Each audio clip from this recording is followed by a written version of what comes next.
Alors, je sais pas si je fais bien, si je fais pas bien de faire cette vidéo, j'en sais rien. Je sais pas.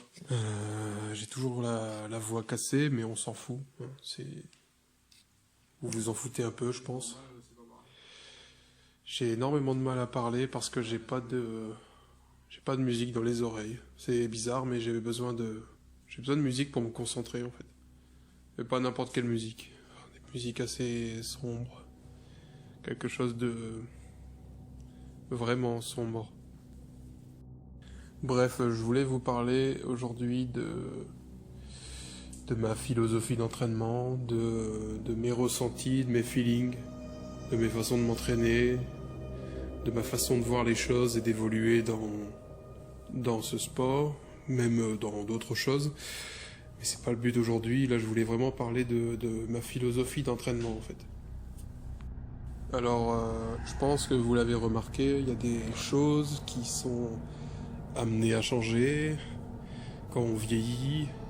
Je suis très vieux, bien évidemment.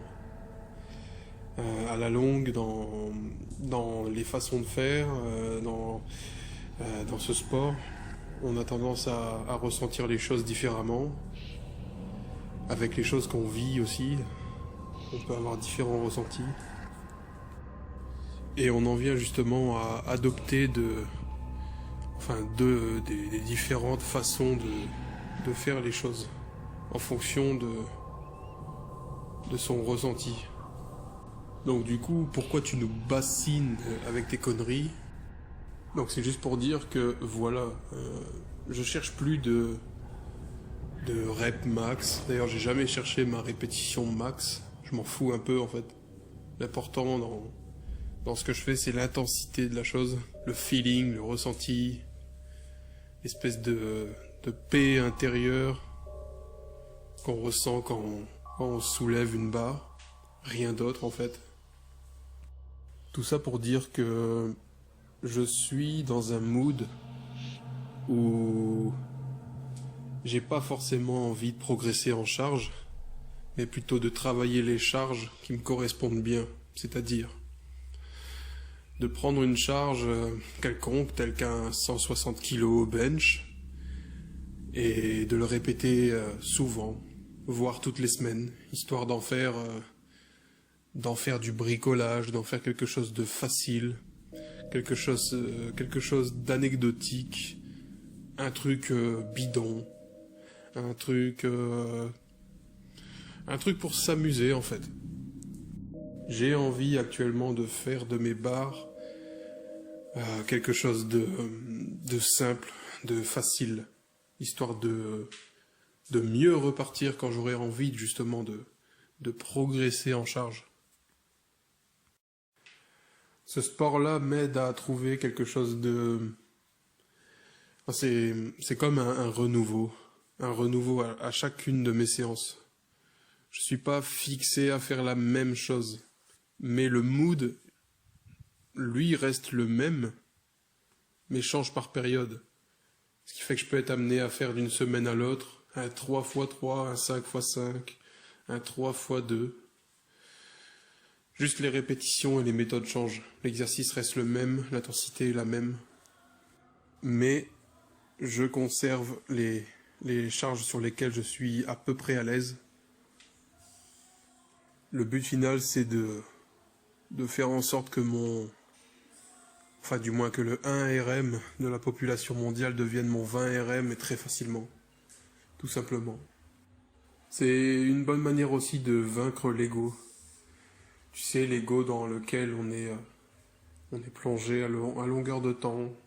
D'ailleurs, j'aimerais bien parler de l'ego. Tu vois, l'ego, c'est ce qu'on pourrait appeler le démon, tu vois. C'est un peu le diable, l'ego. Alors, l'ego, ça peut te servir, mais ça peut te nuire, et surtout te nuire. C'est dû à ça, tu sais, dû à une prise de conscience que j'arrive à repousser l'ego, tu vois, en réduisant mes charges, en réduisant le volume de certains exercices, en me calmant en fait. J'arrive à éloigner l'ego, du moins à le tenir en laisse, sans qu'il puisse me bouffer et me dicter ce que j'ai à faire.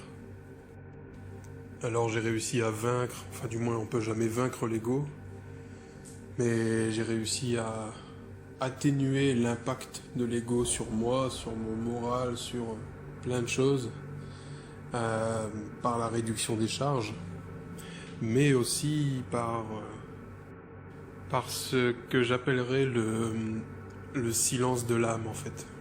Tu sais, le silence de l'âme, c'est une espèce de petite voix à l'intérieur de toi qui te dit quoi faire, tu sais, le truc qui te dit, plus tard je ferai ça, ou j'ai envie de ça. La voix qui te dit, je peux le faire, tu vas le faire, c'est super pour toi. Le problème, c'est que sur ton chemin, il y a toujours l'ego et l'ego essaye d'étouffer en fait cette voix que tu as à l'intérieur qui te dit clairement de bien faire, qui t'oriente. Tu sais, l'espèce de guidance que tu as, mais le problème c'est qu'aujourd'hui, avec toute cette négativité, avec toute la merde qu'on vit tous les jours, eh bien cette voix elle est écrasée. Et même chez certains c'est pire parce que cette voix ne sera silencieuse à tout jamais et la personne ne trouvera jamais sa voix en fait. Sa vraie voix, la sienne, à l'intérieur. Alors deuxième plomb, vous allez me dire putain pourquoi il nous parle de ça en fait? C'est vraiment un taré. Et oui, on est tous un peu tarés, c'est normal. Et le mec qui me dit je suis pas taré, non, c'est pas possible. Donc deuxième gros point sur lequel j'aimerais mettre le doigt, c'est la paix intérieure. Alors la paix intérieure, c'est quoi? La paix intérieure, c'est déjà la paix. La paix, c'est quand tu atteins une certaine tranquillité d'esprit. Tu sais, quand tu es dans un état de méditation, quand tu dors profondément, tu sais, pendant le sommeil profond, tu es tranquille. Rien ne peut t'emmerder, rien ne peut t'arrêter parce que tu dors et tu ne contrôles plus rien en fait. Tu es relâché. Eh bien, j'essaie de trouver ça dans mon entraînement. Oui, mais t'es un grand malade. Justement, il faut être hargneux pendant les séances. Il faut être enragé, être un vrai beast. Sauf que j'ai eu comme une révélation. Et je me suis dit, bon, je passe énormément de temps à m'énerver, à être stressé tout le long de ma vie. Pourquoi je continuerais à être stressé pendant mon entraînement? Sachant qu'en plus ça monte le cortisol, c'est pas bon. Eh bien, qu'est-ce que tu vas faire? Tu vas rester calme pendant tes séances les plus lourdes et les plus intenses.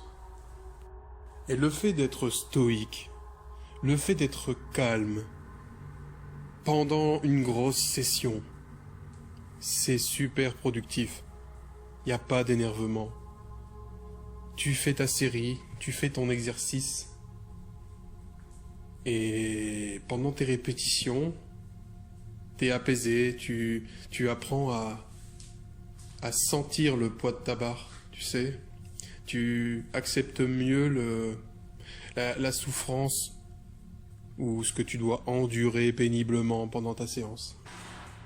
Il y a tellement de bruit, tellement de divertissement aujourd'hui, que la masse se rend même pas compte qu'il n'y a pas que le monde matériel. Il y a d'autres choses aussi. Et j'essaye de rechercher ça justement à travers le power building. Alors du coup, à travers ça, j'essaye de garder mon calme à chaque série, de faire comme si la barre ne me faisait absolument rien. Et j'ai un bon feeling dans le sens où ça me paraît normal de lever de plus grosses barres qu'avant, pour des séries même plus longues d'ailleurs, enfin, notamment pour le squat, où des barres de 180, 190, 200 me paraissent vraiment brouillon. Je veux dire, c'est un détail maintenant. Alors je vous avoue que c'est assez contradictoire de se dire que on peut trouver la paix en pratiquant un sport brutal. Et bien en fait c'est vraiment ça le truc. Allez. Sachez qu'il y a des peintres ou des grands dessinateurs qui arrivent à être agressifs pendant la réalisation de certaines œuvres. Et pourtant, c'est juste un dessin, juste une peinture. Et là, c'est pareil. N'essayez pas de tracer votre route sur des chemins déjà empruntés, sur des chemins, je sais pas comment dire. Trouvez votre voie, pas la voie de la normalité, la voie de la masse. Trouvez la voie la plus débile, votre voie la plus débile. Que dans cette direction vous allez vraiment progresser et voir le positif venir à vous. Enfin, venir vers vous. Enfin, tout ça pour dire que l'ego sera toujours à vos côtés. Soit vous décidez de l'embrasser, de prendre l'ego dans vos bras, ou vous faites le choix de le tenir à distance et de presque le contrôler.